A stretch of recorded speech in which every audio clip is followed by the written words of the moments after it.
and I thought she was fabulous. And through a series of events, I began managing her.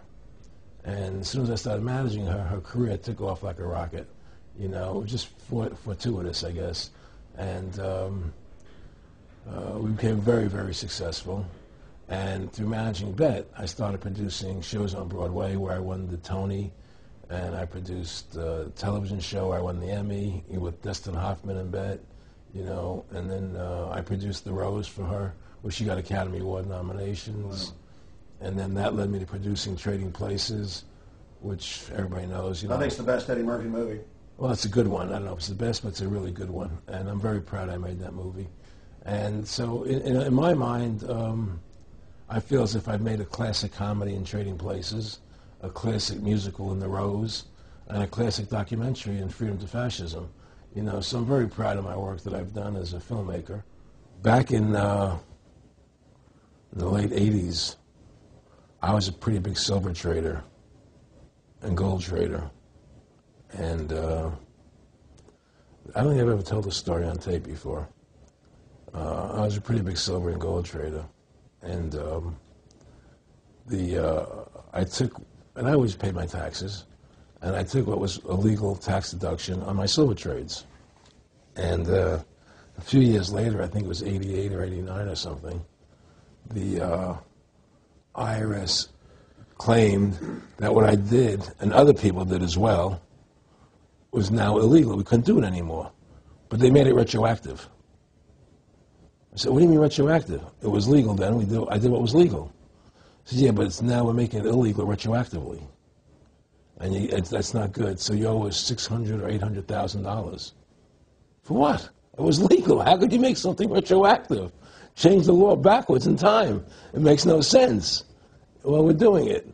And so everybody said they can't do that. So we went to court, a class action lawsuit. And the judge agreed with the IRS and said they could do it retroactively.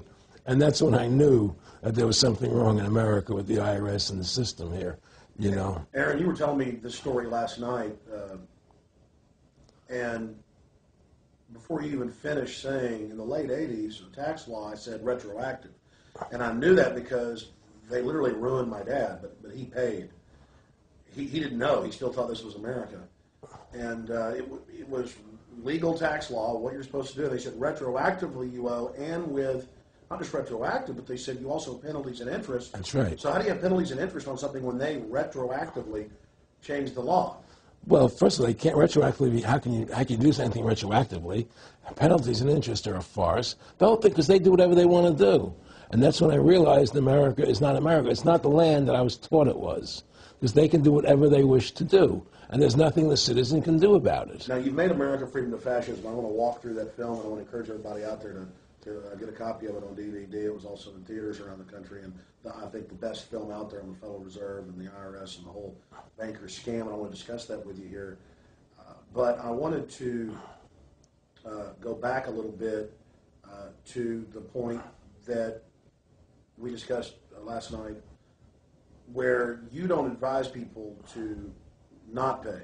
And I do the same thing. People say, well, wait, you're saying it's a scam, but you're saying go ahead and pay it. And I like the way you summed it up. Well, it's really fairly simple. I mean, since making that movie, you know, many people come to me and ask me whether they should pay their income taxes or not, you know, and I never advise people not to pay. And the reason I tell them, I said, look, I've done a lot of research. The Supreme Court has ruled that the IRS has no authority. The 16th Amendment did not give the IRS the authority to tax your labor and your wages. That's a fact. All right, the Supreme Court is the law of the land, you know, and the IRS does not trump the Supreme Court.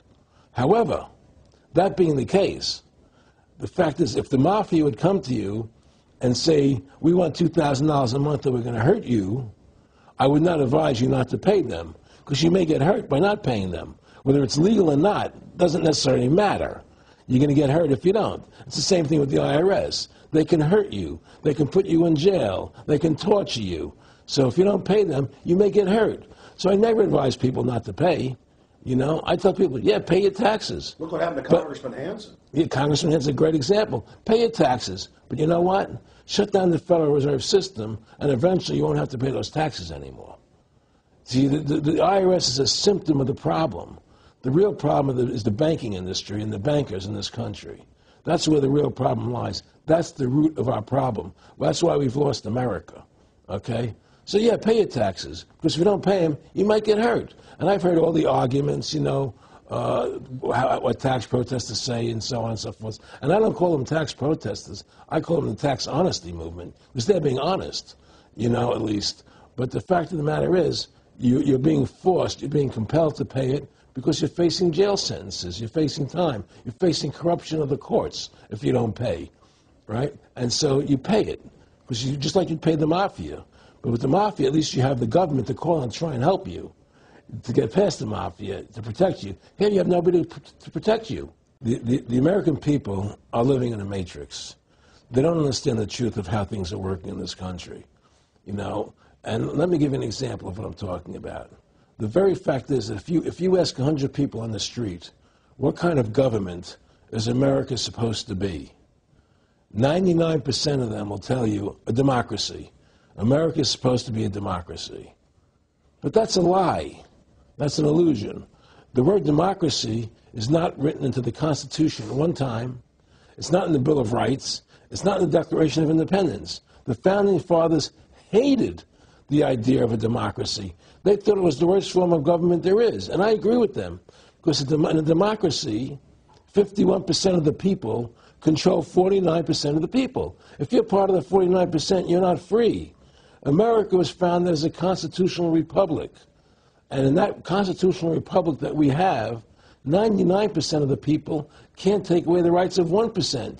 You have your rights because you were born with them. You have God-given human rights that nobody can take away from you. The government, the majority, no matter who they are, I can't take away your rights. And that's what our founding fathers gave us. But the psychological operations that they do to us, they make us believe that we're a democracy and that majority rules, you see? And they want you to believe that. Because then they tell you, this poll says this many want this, and this many want that, and this many want this, and it doesn't have anything to do with anything. Well, Hitler was elected. Hitler was elected. Hitler did everything legally. And in a constitutional republic, a minority is protected against a majority. Wasn't it Benjamin Franklin, to paraphrase, that said, democracy is two wolves and a sheep voting on what's for dinner? Exactly. And then he also said, in a republic, the sheep would have a gun to protect himself. You know, and that's the truth. America's not a democracy, but you ask the most intelligent people what form of government America is supposed to be, they'll say democracy. Because that's what they've been brainwashed. They've been psyoped into believing that. They believe that we're in Iraq. They believe we're in Iraq to promote democracy. The word democracy, you hear George Bush saying democracy means freedom. No, democracy equals New World Order.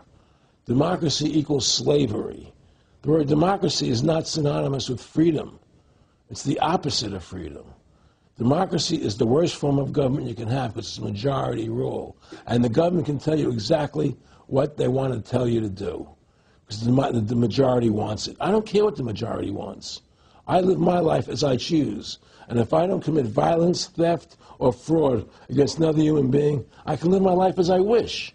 That's my choice. And if I'm allowed to make mistakes, because when you make mistakes, you learn from them. You grow as a human being. We're put on this earth to become the best individuals we can be, to fulfill our God-given potential, right? We're not here to put on this earth so the government can tell us how to live our lives and what we must do. We put into these systems and these paradigms. No. The same thing in health. You know, if you're sick, you have to have a certain protocol. Nonsense. You know, be individuals, think for yourself, have critical thinking, you know. And so what's happened is that because they've taught everybody that we're a democracy, which is not true, now, so then in 1913, they bring the Federal Reserve System into being, right? And now you have this Federal Reserve System, which then in 1913 got the right to create money for the government, when before that the government created its own money. Now the government, when it needed money, had to borrow it from this private bank called the Federal Reserve, which is a private bank owned by individuals, incorporated in Delaware. And so what happens is now the government